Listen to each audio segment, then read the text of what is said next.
Chike was a man who lived quietly, yet in his quietness was an intensity people could not always place.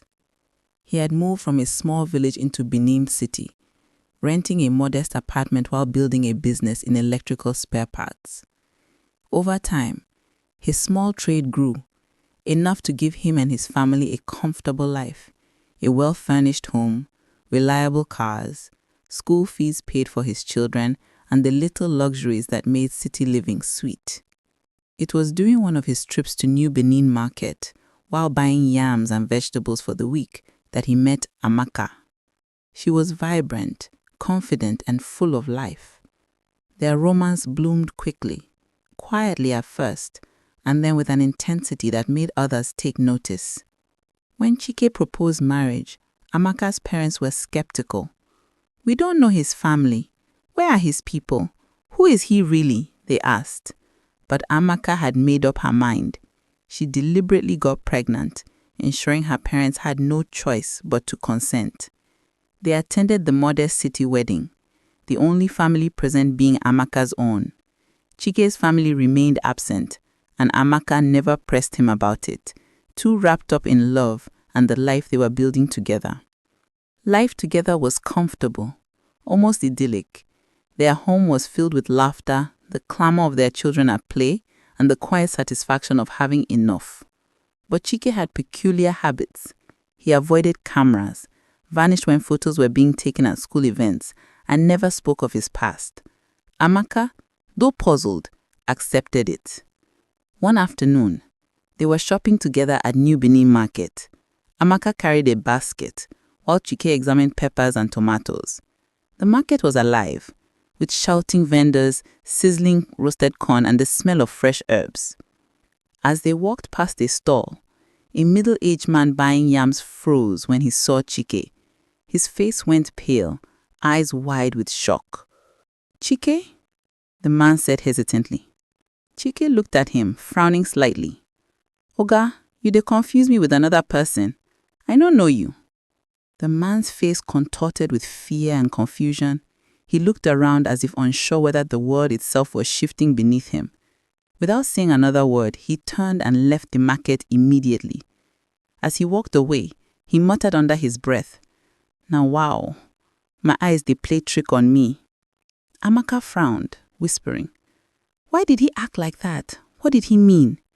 Chike waved her question aside with a forced smile. "Don't mind him.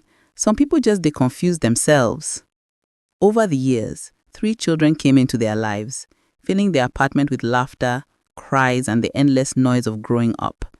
Life was comfortable, even good. But one question never left Amaka's mind. She had never seen Chike's family. She had asked him about it countless times, but each inquiry ended in tension, excuses, or quiet avoidance. What began as curiosity had grown into a quiet frustration. Her children deserved to know their grandparents, and she deserved to understand the life her husband had come from. Her frustration boiled over one afternoon when she met a friend for coffee.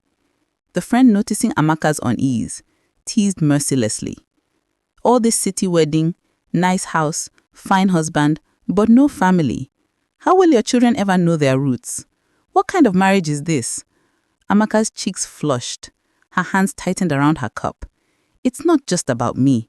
My children must know their grandparents. I must meet my in-laws. I cannot let this go on. This ends now," she said, her voice firm, eyes blazing. Later that evening, she told Chike about the encounter, laying her heart bare. "You know what happened today?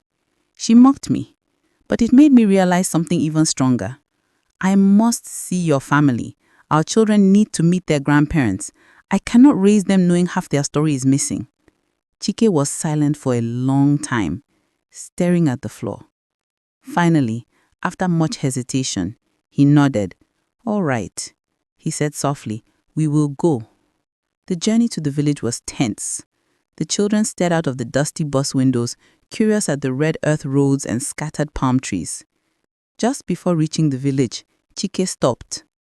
"My dear," he said softly, "a friend's father passed away. I promised to pay my respects. You and the children go ahead. The path to my father's compound is straight.